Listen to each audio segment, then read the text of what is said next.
Hello friends, welcome to my channel. कैसे हैं आप सब? आई होप आप सब स्वस्थ और मस्त होंगे और अपने एग्जाम की तैयारी अच्छे से कर रहे होंगे। तो फ्रेंड्स आज का जो हमारे वीडियो का टॉपिक है वो है क्लास 12 फिजिक्स के 50 इंपॉर्टेंट टॉपिक, 50 महत्वपूर्ण टॉपिक।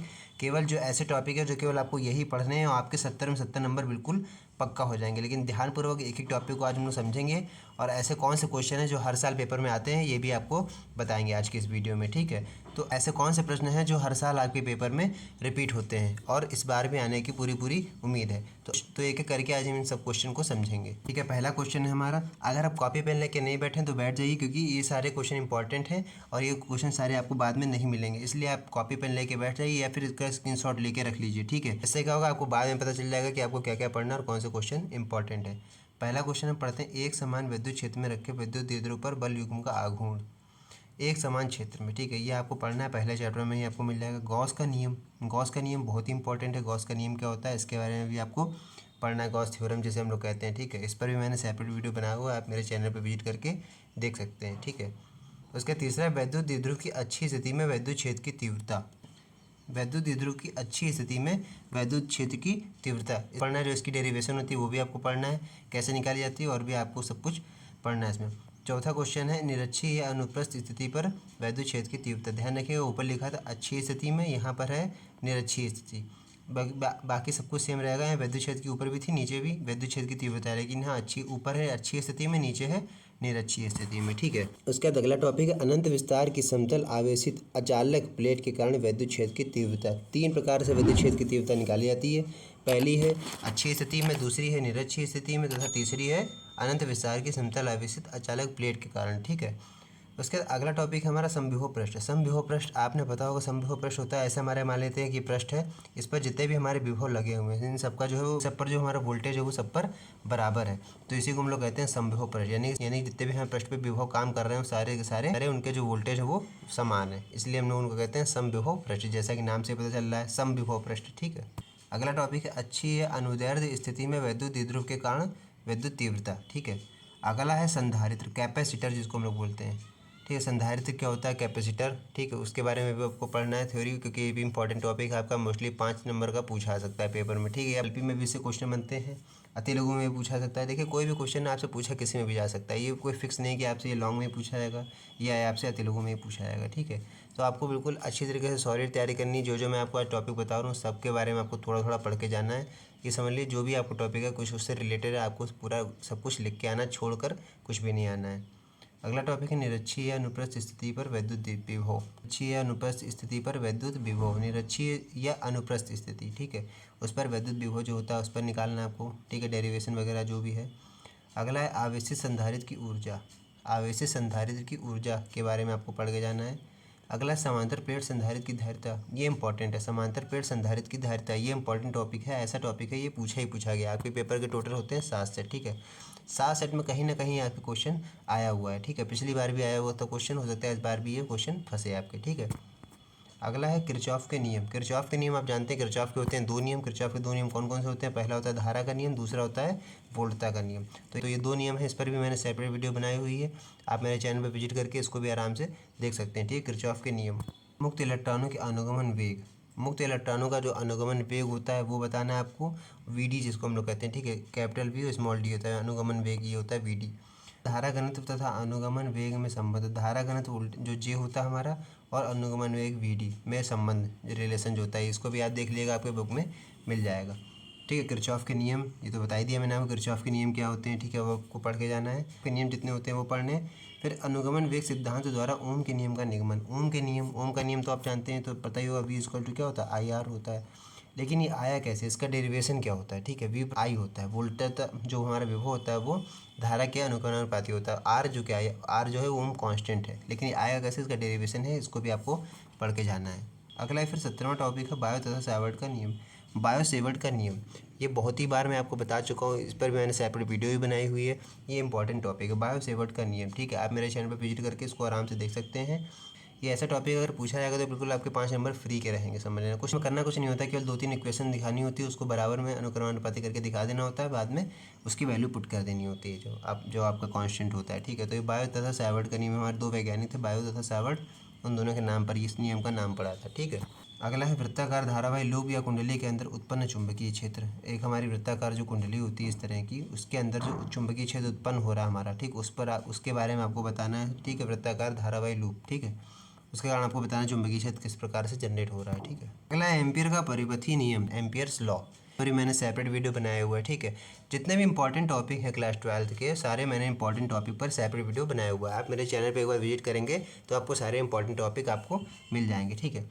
अगला है चल कुंडली धारा मापी। चल कुंडल लिखा है लेकिन यहाँ होता है चल कुंडली धारा मापी, ये भी इंपॉर्टेंट है, इसको भी पढ़ के जाना है। जितने भी टॉपिक आज मैं आपको बता रहा हूँ सारे के सारे इंपॉर्टेंट है, और हाँ इसको साथ साथ में नोट करते रहिएगा जैसे मैंने अभी आपको बताया था। अगला है बाह्य चुंबकीय क्षेत्र में स्थित आयताकार धारा लूप पर क्रियारत बल आघूर्ण। क्रियारत यानी जिस पर क्रिया हो रही है ना, बाह्य चुंबकीय क्षेत्र में आयताकार धारा लूप पर, ठीक है, वो बल आघूर्ण क्या होता है? बल आघूर्ण हमारा जो होता है टॉर्क, उल्टा जे लिखते हैं इस तरह से, वो टॉर्क होता है हमारा, ठीक। अगला है विद्युत चुंबकीय प्रेरण। विद्युत चुंबकीय प्रेरण का मतलब क्या है? जिसको हम लोग इलेक्ट्रिक इंडक्शन बोलते हैं, ठीक है, प्रेरण।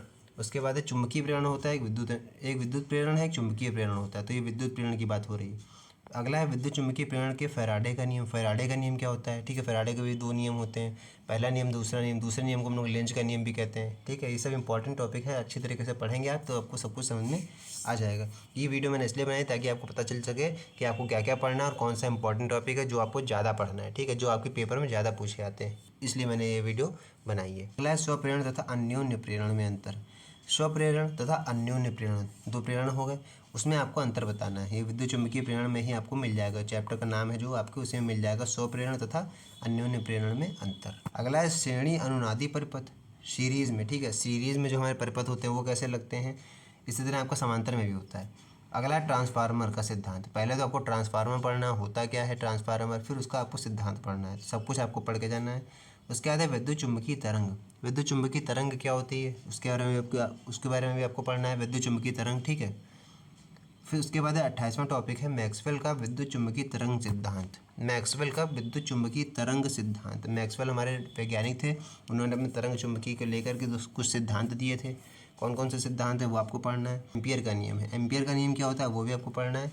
फिर है प्रिज्म के अपवर्तनांक के लिए सूत्र। प्रिज्म के अपवर्तनांक के लिए इस तरह से हमारा जो प्रिज्म होता है, यहाँ पर आपने पता होगा आपको, एक लाइट आती है वाइट, यहाँ से 7 निकलते हैं, 7 थ्योरी निकलती है जिसको हम लोग बोलते हैं बिब्जियोर थ्योरी, ठीक है। तो कौन सा अपवर्तनांक होता है उसके लिए आपको पढ़ना है, उसका सूत्र भी, डेरिवेशन भी है, और बाकी ये सब कुछ आपको पढ़ के जाना है, बेसिक चीज़ें हैं ये सब। फिर उसके बाद गोली उत्तल अथवा अवतल पृष्ठ पर अपवर्तन का सूत्र। गोली उत्तल अथवा अवतल पृष्ठ, उत्तल कैसा होता है जानते होंगे, उत्तल इस तरह से होता है, अवतल किस तरह से होता है, अवतल इस तरह से होता है, ये तो देखा ही होगा आपने, ठीक है। गोली उत्तल, ठीक है, उत्तल दर्पण और अवतल दर्पण, उसी के बारे में बात हो रही है यहाँ पर। संपर्क में रखे लेंसों की संयुक्त फोकस दूरी। संपर्क में अगर दो लेंस रखे हमारे इस तरह से, दो लेंस रखे हमारे संपर्क में रखे हैं, तो इन दोनों के बीच की फोकस दूरी क्या होगी, उस पर भी डेरिवेशन उसके लिए निकालना है आपको, ठीक है। सब कुछ मैं आपको बता दे रहा हूँ, सब इस तरह से आपको सब कुछ तैयारी करके जानी है अच्छी तरीके से, ठीक है। क्या संयुक्त सूक्ष्मदर्शी, संयुक्त सूक्ष्मदर्शी, खगोलीय दूरदर्शी, ये इंपॉर्टेंट टॉपिक है। एक ऐसे टॉपिक, ये दो ऐसे टॉपिक हैं जो कि आपके प्रैक्टिकल में वाइवा क्वेश्चन में पूछे जाते हैं, ठीक है। इससे आपको चार्ट भी बनवाया जाता है, संयुक्त सूक्ष्मदर्शी और खगोलीय दूरदर्शी, प्रोजेक्ट भी बनाया जाता है, प्रैक्टिकल भी होता है, और वाइवा में क्वेश्चन भी बनते हैं, तो इसको अच्छी तरीके से रट लीजिएगा। इससे आपको एक पंथ दो काज, आपके वाइवा की भी तैयारी हो जाएगी और आपका एग्जाम की भी तैयारी हो जाएगी, ठीक है। हाइगेंस का तरंग सिद्धांत, हाइगेंस की आपने थ्योरी पढ़ी होगी, हाइगेंस का तरंग सिद्धांत, वही चीज़ है ये। फिर अगला है प्रकाश के व्यतिकरण के लिए आवश्यक शर्तें। प्रकाश का जो व्यतिकरण होता है, ठीक है, उसके लिए आवश्यक शर्तें कौन कौन सी हैं, ठीक है, वो आपको पढ़ना है। फिर अगला है यंग के द्विझिर्री प्रयोग में प्राप्त दीप्त तथा अदीप्त फ्रिंजों के चौड़ाई के लिए व्यंजक, ठीक। उसके अगला है, उसके अगला 30 टॉपिक है, एक पतली झर्री द्वारा एक वर्णीय प्रकाश के विवर्तन प्रतिरूप प्राप्त करने का आरेख बताना है आपको। फिर तथा केंद्रीय उच्चिष्ट की कोणीय चौड़ाई का सूत्र ज्ञात करना है, ठीक है। बहुत लंबा डेरिवेशन तो नहीं है, लेकिन यहाँ पर एक ही चीज़ में दो आपसे पूछ लिया गया है। पहला आपके पतली झर्री के द्वारा आपको विवर्तन प्रतिरूप बताना है, उसका आरेख बनाना है, फिर वो बताना है केंद्रीय उच्चिष्ट की कोणीय चौड़ाई का सूत्र निकालना है, ठीक है। उसके बाद देहली आवृत्ति का कार्यफलन, ठीक है, देहली आवृत्ति जिसको हम लोग बोलते हैं, देहली आवृत्ति का कार्यफलन, ये 39वां टॉपिक है आपका, ये ठीक है, ये आपका 39 टॉपिक है। फिर 40 टॉपिक है आपका प्रकाश विद्युत कार्यफलन टॉपिक है, आइंस्टीन द्वारा प्रकाश विद्युत प्रभाव की व्याख्या, ठीक है। ये जितने भी इंपॉर्टेंट टॉपिक हैं सब लास्ट चैप्टर में आपको मिलेंगे, ठीक है। तो ये सब कुछ आपको छोड़ना नहीं है, भले आप थोड़ा थोड़ा पढ़िए, सब कुछ ना रटिए, लेकिन आपको पता होना चाहिए कि किस में क्या पूछा जा रहा है और किस में हमको क्या लिखना है, ठीक है। ठीक है। तो इस तरह से आपको बिल्कुल पढ़ के जाना है। तैयारी भले ही कम करिए लेकिन बिल्कुल जितनी करिए वो सॉलिड करिए। अगर आप किसी भी क्वेश्चन का आंसर लिख के आ रहे हैं तो आपको डाउट ना हो, ठीक है। मतलब ऐसा नहीं हो कि आपने इस क्वेश्चन का आंसर इसमें लिख दिया और इस क्वेश्चन का आंसर उठा के इसमें लिख दिया, ऐसा आपको नहीं करना है, ठीक है। जितना भी आंसर आप लिख के आएँ सॉलिड लिख के आएँ। भले आपको 1 नंबर कम मिलेगा लेकिन वो बिल्कुल फिक्स रहेगा, बिल्कुल पक्का रहेगा, उसमें कोई आपको डाउट नहीं रहेगा, ठीक। अगला है द्रव्य तरंगें क्या होती हैं, de Broglie equation, de Broglie समीकरण। ये एक ऐसा टॉपिक है डी ब्रॉगली इक्वेशन, ये तो पूछा था एकदम, समझ लीजिए सदाबहार टॉपिक है ये। द्रव्य तरंगें क्या होती हैं और उसके साथ साथ ये डी ब्रॉगली इक्वेशन, ठीक है। ये आपसे पूछा सकता है 5 नंबर में, मैक्सिमम 5 नंबर में पूछा सकता है। उससे पहले 3 नंबर में पूछा सकता है, 2 नंबर में पूछा सकता है, ठीक है। हो सकता है कभी कभी बहुविकल्पी में पूछ लेते हैं कि डी ब्रॉगली इक्वेशन कौन सी है। 4 ऑप्शन आपके सामने दे देंगे, 4, उसमें से आपको बताना पड़ेगा, ठीक। फिर अगला है रदरफोर्ड का परमाणु मॉडल। रदरफोर्ड का परमाणु मॉडल आपने पढ़ा होगा, ठीक है, ये 10th में भी था आपके। परमाणु का बोहर मॉडल। समस्थानिक क्या होते हैं जी, ठीक है, समस्थानिक संभारिक भी होते हैं एक, तो समस्थानिक पढ़ना, संभारिक। उसके बाद सौर ऊर्जा का स्रोत क्या है, द्रव्यमान क्षति क्या है, नाभिकीय विखंडन। 48वां टॉपिक है आपका नाभिकीय विखंडन। एक होता है नाभिकीय विखंडन, एक होता है नाभिकीय संलयन, दोनों में आपको पढ़ना है, ठीक है। इसमें उसका अगला है पीएन संधि डायोड का उपयोग करके अर्ध तरंग दृष्टिकारी का परिपथ चित्र। ये पीएन संधि डायोड का उपयोग करके, इस पर अर्ध तरंग दृष्टिकारी लिखा है, हमने बताया आपको जो वीडियो बनाई वो हमने अर्ध तरंग दृष्टिकारी और पूर्ण तरंग दृष्टिकारी पर भी बनाई है, ठीक है। तो जब आप मेरे चैनल विजिट करेंगे तो आपको मिलेगी अर्ध तरंग दृष्टिकारी और पूर्ण तरंग दृष्टिकारी, दोनों पर मैंने बनाया, हाफ वेव रेक्टिफायर और फुल वेव रेक्टिफायर, ठीक है। इस पर भी मैंने सेपरेट वीडियो बनाई हुई, देख सकते हैं आप जा करके। और उसके बाद 50वां टॉपिक हमारा लास्ट टॉपिक है, परिपथ चित्र की सहायता से पीएन संधि डायोड की पूर्ण तरंग दृष्टिकारी की प्रक्रिया समझाइए, ठीक है।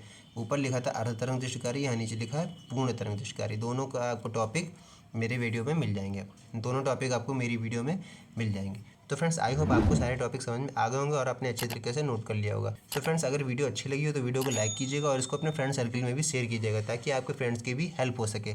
तो फ्रेंड्स बस आज की वीडियो में इतना ही, मिलते हैं नेक्स्ट वीडियो में, तब तक के लिए जय हिंद।